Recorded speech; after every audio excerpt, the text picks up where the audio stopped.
The land dominion was huge, a vast collection of star systems held together through terror and force.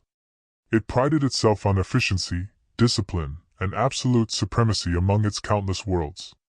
One insignificant human colony hardly registered, a mere mote of dust in the Empire's ledger. New Haven was a tranquil place, a hamlet carved out of the void by stubborn pioneers. Its people weren't warriors, they weren't insurgents. They were farmers, engineers, dreamers. They built homes, raised families, and lived in peace. But peace had no value to the lands. The patrol spacecraft lowered above the settlement, a sleek black predator against the early morning sky. The enforcers inside, 6 heavily armed Lorian soldiers, were bored. There was no genuine cause for the visit, merely the normal ritual of reminding the lesser races who governed the galaxy. The humans would bow, nod, tremble a little if required. That was all. Sergeant Doctor, the squad leader, slapped his claws against his gauntlet as the ship sank onto the dusty earth. The ramp lowered with a hydraulic hiss, and the heat of the twin suns showered the armored figures as they stepped onto the main street. Humans watched from doorways, some standing still, others looking away as if hoping to disappear. Here, a few children peeked out from behind containers, curiosity outweighing fear. Doctor sneered. Poor creatures. Weak, soft, innocent. How had they ever made it off their own planet? A boy, no older than 10, stood in the open, holding a damaged ball. Alongside him, a girl, perhaps a year younger, hugged a plush toy close to her chest. Unlike the grown-ups, they didn't cower. They didn't bow. They only gazed. Dr. S' amusement shifted to annoyance. "Move along," he barked, his voice guttural, synthetic through his helmet's translator. The boy didn't move. One of the troops shuffled nervously. "Sir, maybe we could." The ball bounced once against the ground. The child's small fingers had released it, and it rolled toward the patrol, stopping near Dr. S' boot. A simple object, a child's toy. Drell raised his weapon. The shot boomed out, unbelievably loud amid the hush. The boy fell. A woman shouted. Someone gasped. The small girl staggered backward, confusion frozen on her face as she glanced at her brother's lifeless corpse. The plush toy slipped from her grasp. A second shot. She crumpled next to him. For a minute, no one moved. No one breathed. Then panic. Doors slammed shut. Women gripped their children and fled. A man muttered something in the human primitive language, but it didn't matter. Doctor lowered his gun. "Let that be a lesson," he remarked, stepping over the small, lifeless shapes. "Disrespect will not be tolerated." The team boarded their spacecraft, uncaring of the mayhem they had sown. As they lifted off, smoke curled from the rooftops where they had fired warning shots. Another nameless day. Another nameless colony. They did not know what they had done. But Rachel Rose did. She watched the transmission unblinking. The image flickered, distorted by distance, yet she saw enough. She saw the patrol. She saw her son, defiant. She saw her daughter's small fingers reaching for nothing. And she saw the soldiers pull the trigger. Her face remained steady, not a tremor, not a flicker of emotion, but something deep inside, something terrible, something ancient, began to stir. The past had been buried. She had buried it. Years had passed since she walked away from the shadows and the blood she had sworn never to return to. But there were some lines that could never be crossed. Her hands moved with steady precision as she shut down the transmission. The low lights of her home seemed colder, sharper. She stood.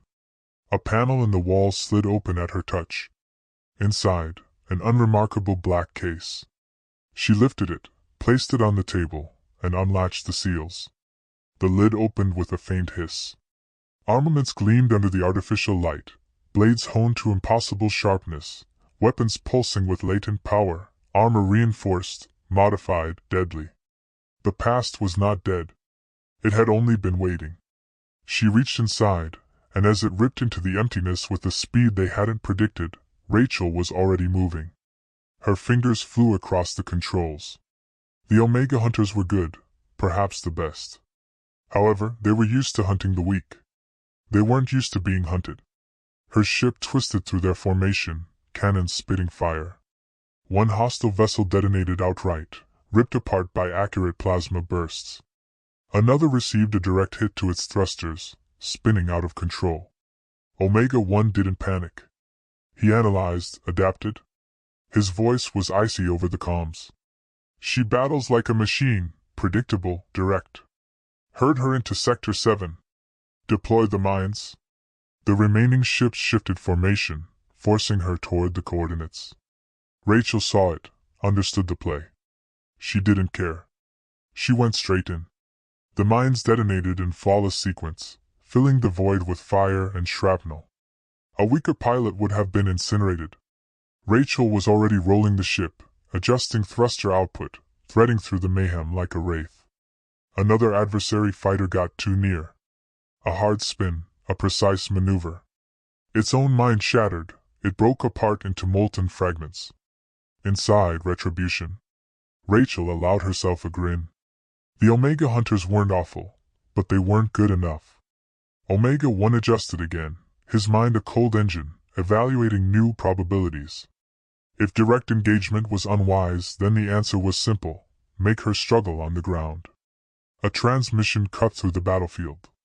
Omega-3. Her ship. One remaining enemy fighter banked sharply, racing in at full speed, weapons burning hot. Rachel knew what was coming. An EMP payload. She flipped a switch, diverting all available power to shields. The collision was instantaneous. The pulse blasted into her ship, systems overloaded, stabilizers failed.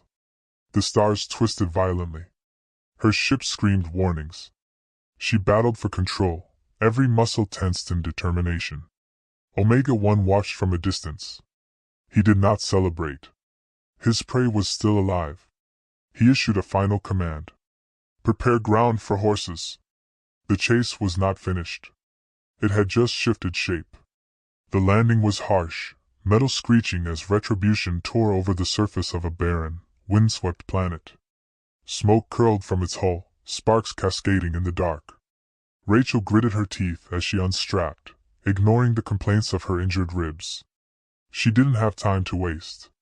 She collected her weapons, pistol, blade, rifle. A lifetime of muscle memory guided her, no hesitation, no uncertainty. She was already moving before the first enemy. Boots reached the ground. Omega-1 and his surviving crew disembarked with mechanical precision. They advanced, helmets scanning, reading heat signatures, tracking her every step. There was no fear. They had brought down empires. One human would not stop them. Rachel crouched behind the debris of her ship, viewing them through her visor. They moved smoothly, coordinated, efficient. But efficiency meant predictability. She had spent years dealing with people like them, people who thought in straight lines, in logical patterns. She did not struggle like that. She waited. Let them spread out, let them commit. Then she struck. The first kill was silent, a fast cut to the throat. Blood steamed in the chilly night air. The second tumbled down, screaming, a corpse pierced with plasma fire before he even turned. Omega-1 registered the losses without emotion. He adjusted, guided his team into defensive formation. She's utilizing guerrilla tactics, he said. No more separation. We flush her out. Rachel was already ahead of them. She had plotted the battleground in her head, calculated angles, escape routes. She employed the terrain like a weapon, dragging them further into their own faults. A sniper shot blasted through the air, missing her by an inch. She spun, returning fire before the shooter could adjust. The sniper crumpled, a blackened hole where his visor had been. Omega-1 was quiet. Omega-2, engage full suppression. The last remaining hunter discharged an explosive charge, collapsing a chunk of rock in front of her, cutting off her escape. Excellent, they thought. They thought she needed an escape. She charged right at them. The Omega Hunter was fast. Rachel was faster. She slammed him low, using his own weight against him, shoving her blade between the gaps of his armor. He gasped once, a moist, shocked moan. She twisted the knife and let him fall. Only one left, Omega 1. He did not talk.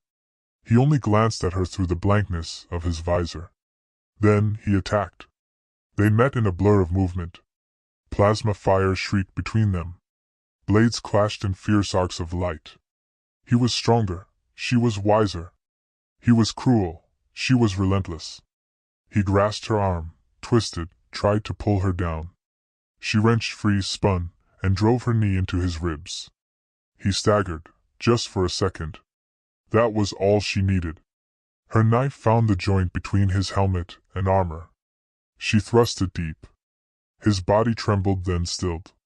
She stepped back, breathing hard. The Omega hunters were gone. She looked up at the night sky, knowing there were eyes watching from above. The Dominion had seen everything. They knew she would not stop. She would never stop. On the Dominion homeworld, Supreme Commander Vori gazed in silence as the last of the Omega Hunter life signals vanished from the screen. His officers stood motionless, anticipating his reaction. He said nothing. One of them cleared their throat. "Sir, should we send more forces?" Vori turned his stare, slow, deliberate. "More forces?" The officer hesitated. Vori's mandibles snapped together. His voice was calm, but there was a deep underlying tremor of fury. "She annihilated a strike squad that has never failed. She obliterated an entire outpost. She is a single person,